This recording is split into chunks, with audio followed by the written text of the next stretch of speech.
Well, the SEC is going to do something that could affect you and Ole Miss. We'll tell you exactly what that is, and we'll go and talk about a baseball update of what's going on right now as well. Anyway, this is the Locked On Ole Miss Podcast. You are Locked On Ole Miss, your daily podcast on the Ole Miss Rebels, part of the Locked On Podcast Network, your team every day.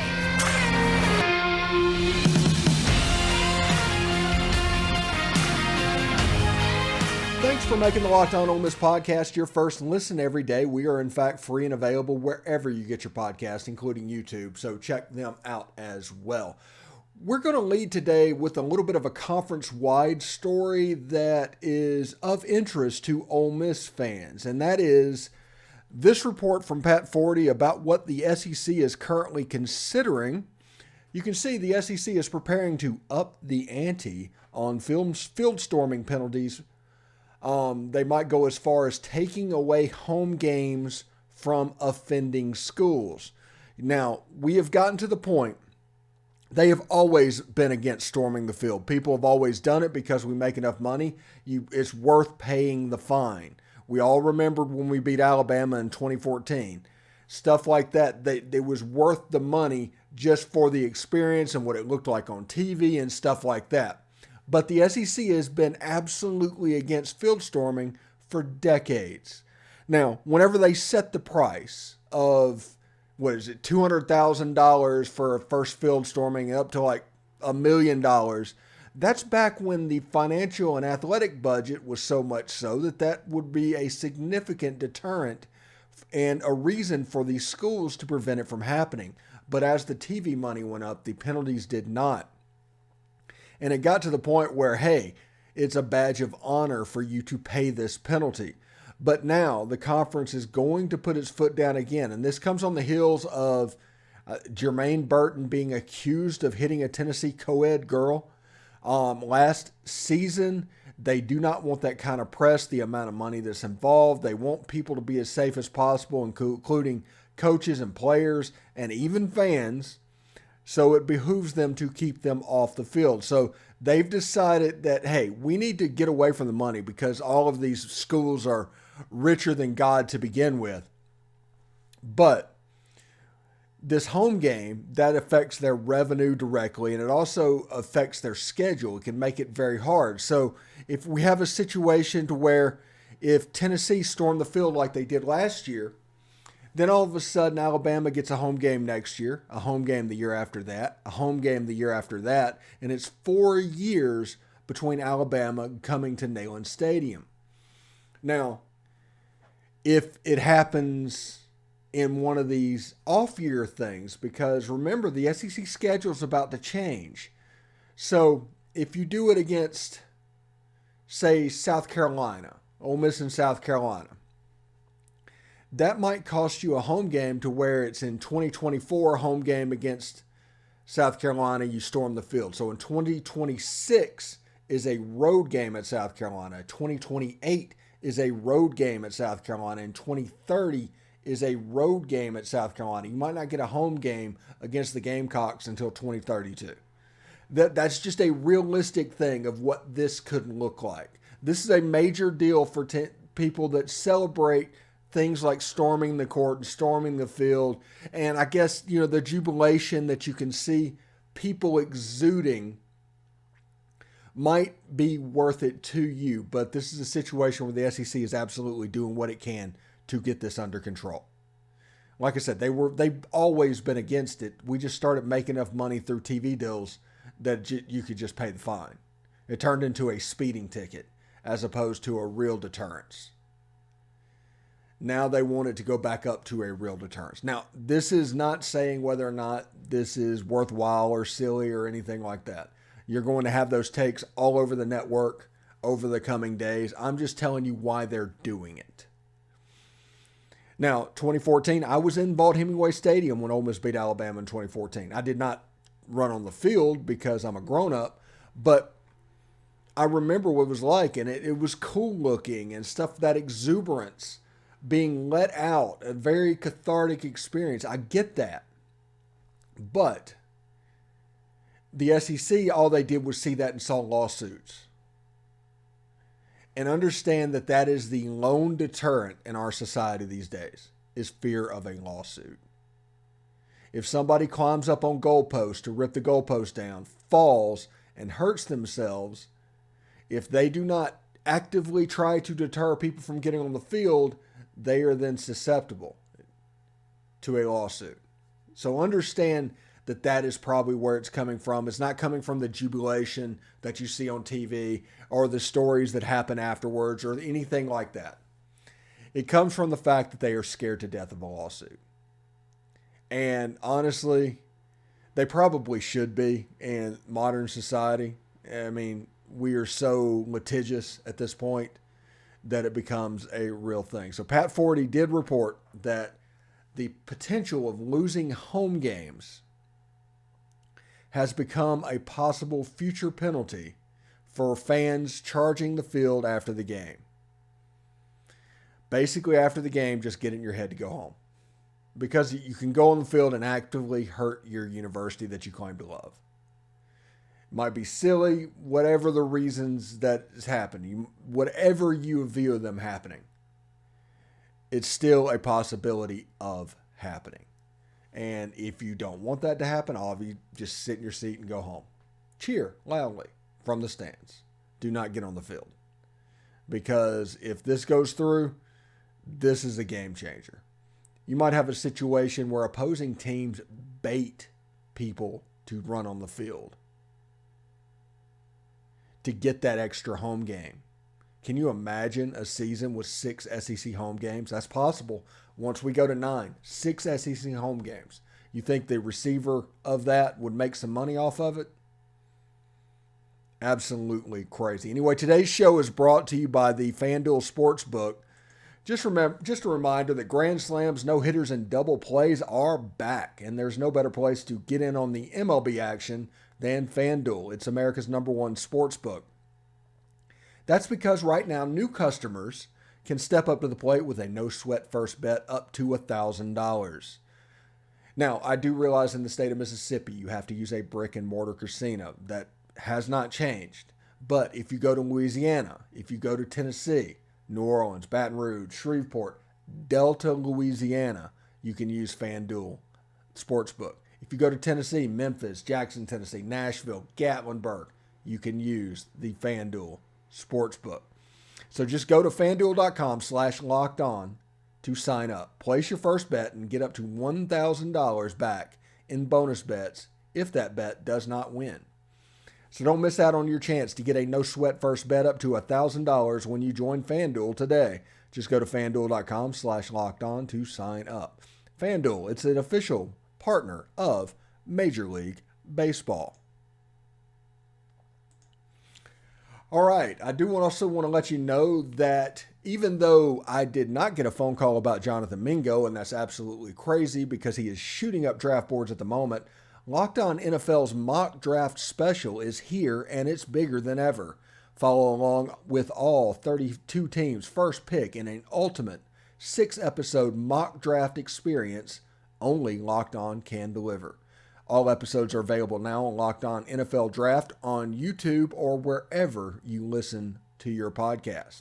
So, yeah, they just completely overlooked Jonathan Mingo, but we'll see exactly how it stands for other teams on this mock draft as well. Now, before all of this news broke about the penalty the SEC was looking at doing, one of the things I wanted to do today's show about was about a must-do, absolute must, that the offense must do in 2023. And it doesn't matter if Jaxson Dart is the quarterback, if Spencer Sanders is the quarterback, or if Walker Howard is the quarterback. This is an absolute must-do. This is something that will actually help Quinshon Judkins. We had a comment on the show the other day when they were thinking Quinshon to run for 1,800 yards rushing. But if we do this, Quinshon could be more effective but gain less yards because of how the offense could look and the weapons that are around. If you are an everydayer and you listen to my show, you are going to recognize what I say. I'm going to say what it is. I'm going to say why we need to do it and what it causes when it doesn't happen. Okay? That is this segment of the show.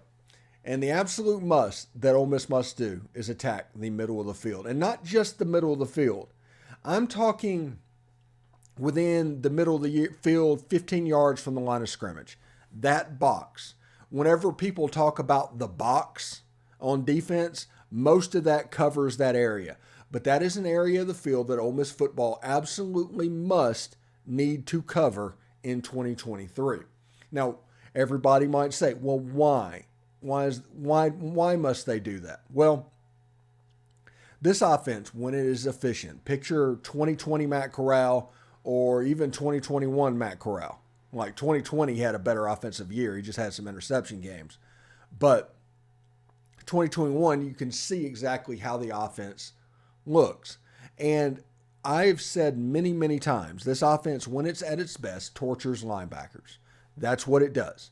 It's designed a system to where linebackers cannot be right.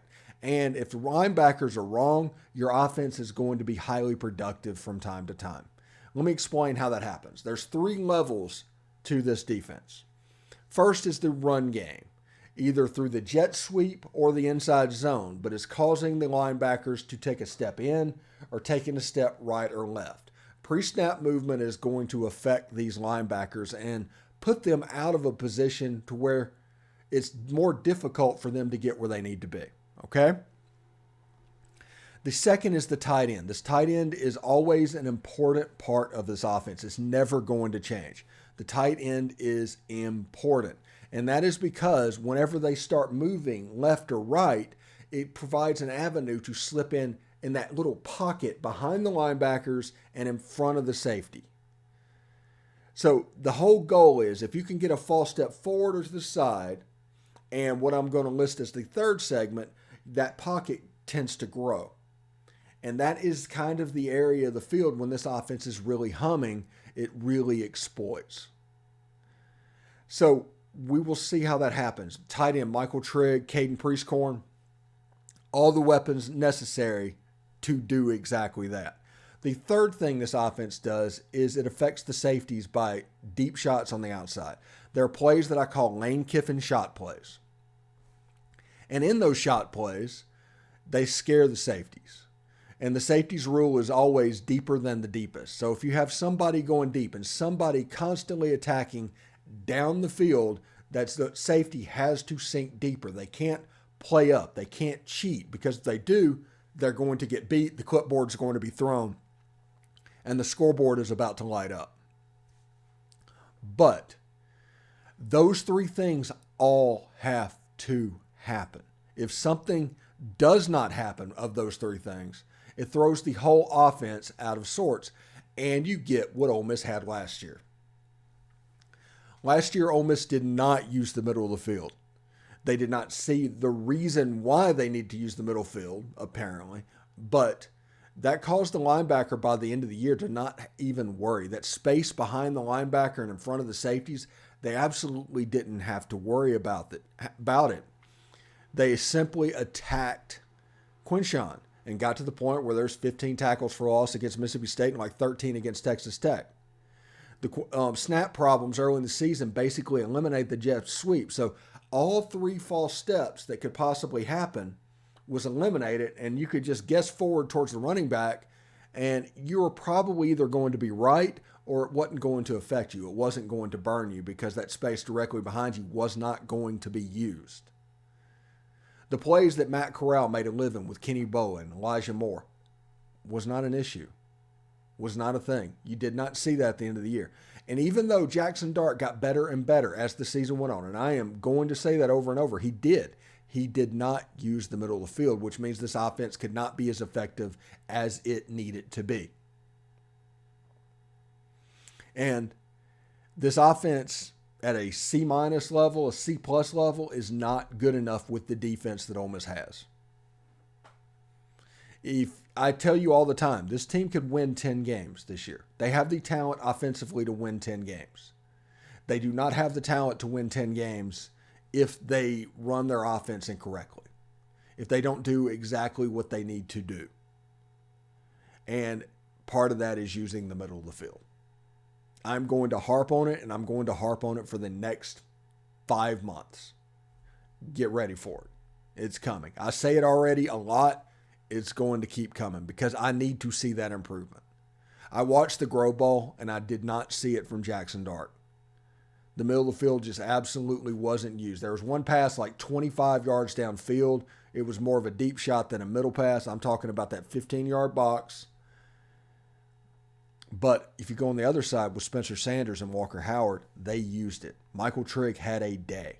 Michael Trigg can have a day, and he's an athlete to the point where you need to try to make him have a day as often as you can. But you can't do that outside the numbers. It just is what it is. Also, I'm Team 12 personnel, but we need to use the middle of the field. I foresee a situation where Caden Prieskorn runs the quick tight end drag type thing, and then just a little bit slant in as well.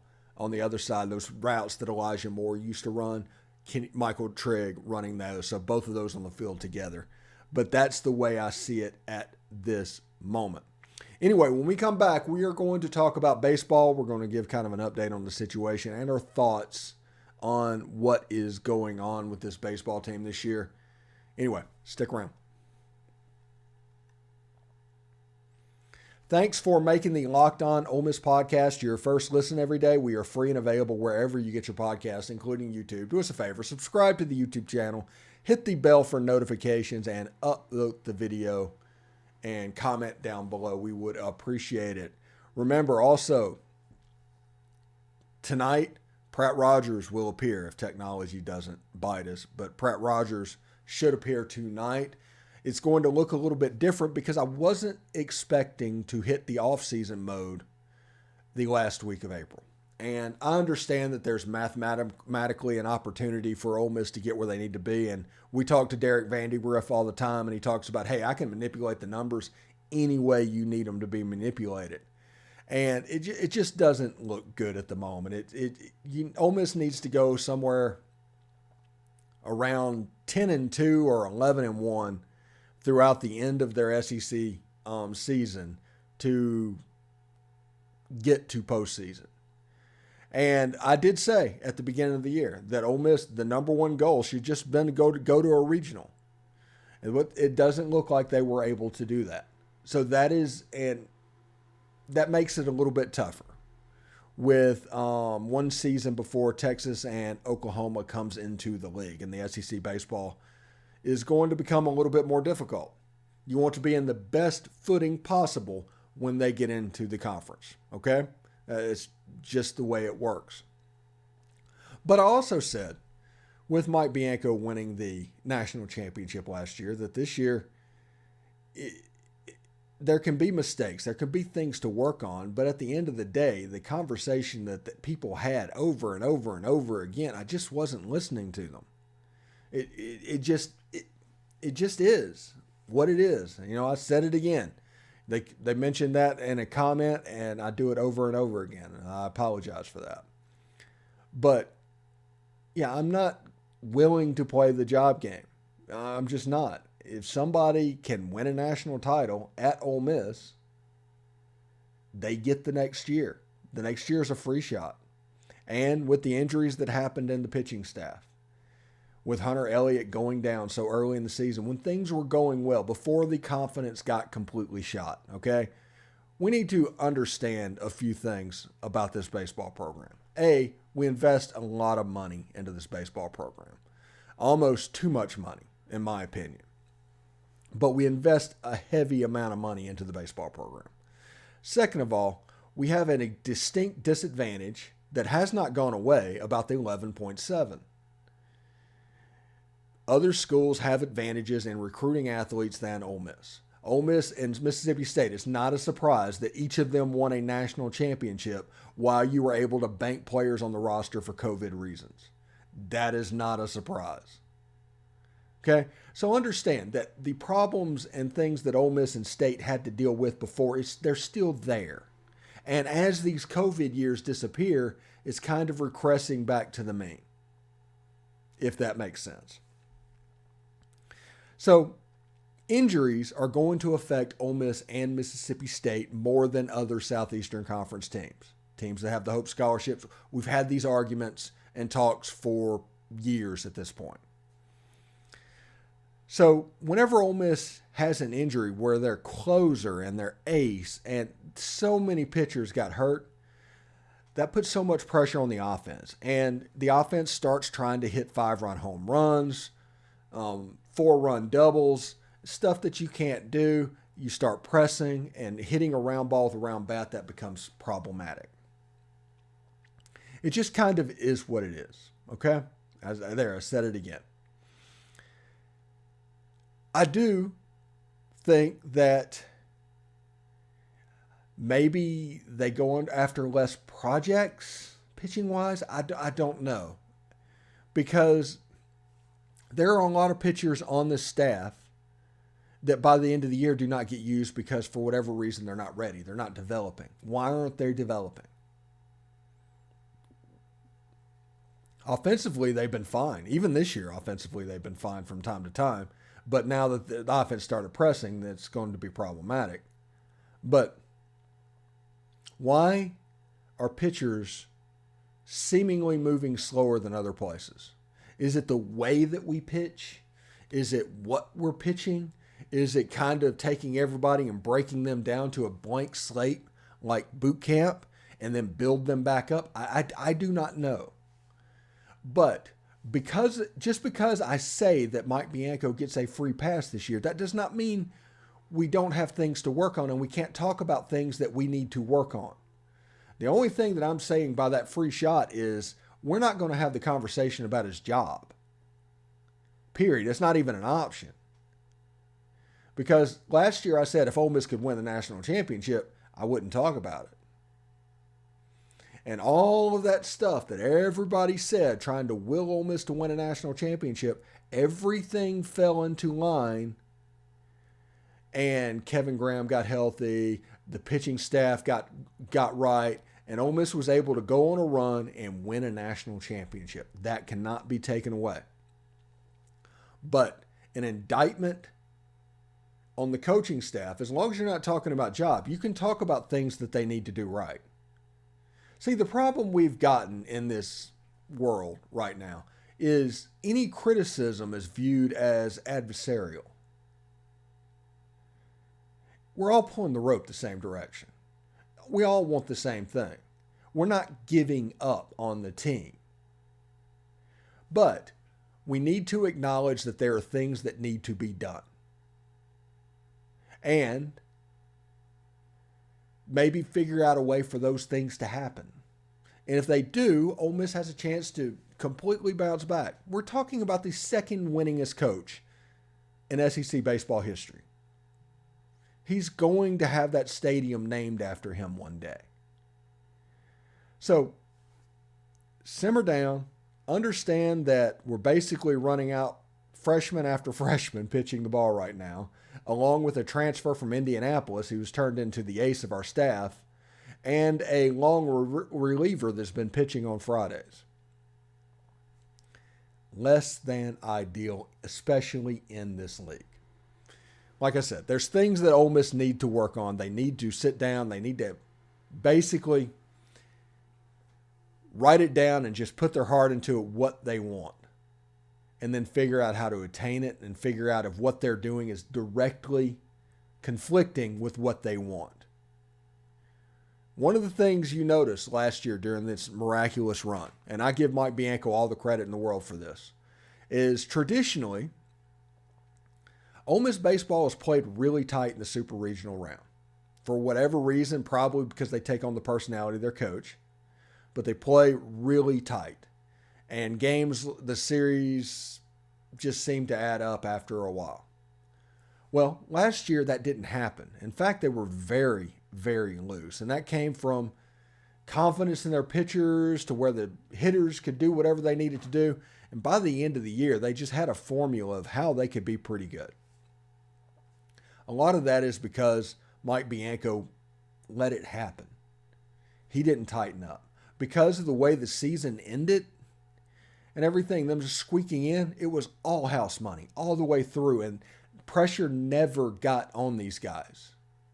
It genuinely helped that Ole Miss baseball did not have a home series and a home game in the postseason.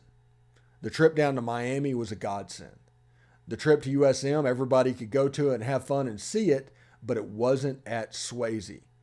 It's not a surprise that both matches where Ole Miss went to the College World Series came after a super regional that Ole Miss visited. Just kind of is what it is. I do want to see what they do next year. I think this pitching staff has a chance to be just absolute hell. They're just they could be difficult to deal with. And Josh Malice getting back and those guys, it'll be beneficial as well. So we'll see exactly what they do. The only downside, honestly, is the fact that Ole Miss is likely going to end up losing, Kemp Alderman at that point. I think this is year 3, I think. So we'll see. Again, no Ole Miss baseball fan is giving up on their team.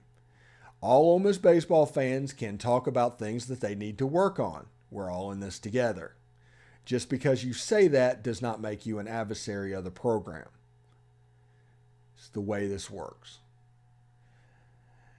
As bad as trolls can be on message board, Sunshine Can Do No Wrong is equally as bad.